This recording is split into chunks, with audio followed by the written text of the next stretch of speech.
Andy's Garage. I'm Andy Phillips. Today I'm going to show you how to check the fuel pressure on a Pontiac Fiero GT using the Schrader valve on the fuel rail. Now if you're trying to check the fuel pressure on a car without a Schrader valve, then please check out my video on how to do so via the link shown above. Let's get started.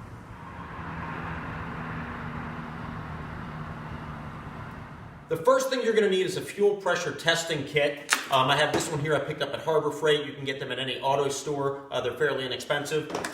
And basically with this one here, you have your gauge and you've got all the different adapters that you may need. This one's a good one because in the event that you also have a vehicle that doesn't have a Schrader valve and you need to connect into the fuel line, it has the attachments for that. For this particular vehicle, we're just going to go ahead and use this attachment here, which basically has the threaded end where you screw it on to the Schrader valve, like if you're putting air in a tire or something along those lines. So let's get this set up, and we'll head over to the engine, and I'll show you the Schrader valve, and we'll go ahead and get everything set up so we can test the pressure.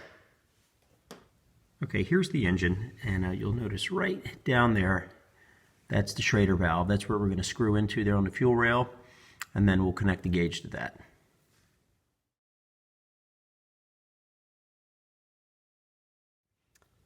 I like to wrap a strip of plumbing tape just around the threaded end here to give it a nice tight seal. Make sure that you don't hinder anyway the opening there where it needs to get the reading.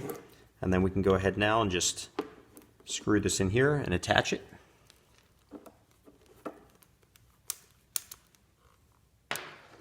You may have to move this hose here out of the way so you can access the Schrader valve. So just gently slide that off. Move that over. And then now you can go ahead and put this here and screw it on. Okay, make sure that's nice and tight, which it is.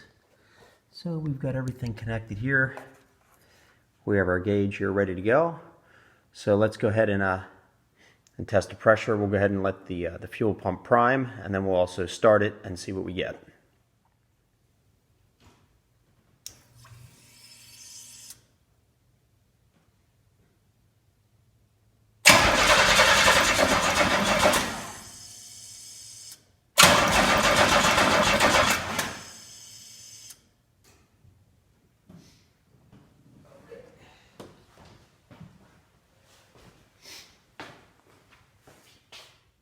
Well, as we just saw, the pressure is actually great. For this particular vehicle, the range is between 36 PSI and 45. This is clocking in right at 45 PSI, which is good, but as you can see, the gauge then starts dropping immediately back down. So there's obviously a leak somewhere where it's not holding the pressure. That's for another video. We're going to go ahead and cover how to basically diagnose that leak, or why the pressure is dropping. So as far as this video, that wraps it up for today on how to check the fuel pressure on a Pontiac Fiero GT. Please send any questions, any comments. As always, we appreciate your support, so please subscribe to this channel, like this video, and we'll see you next time.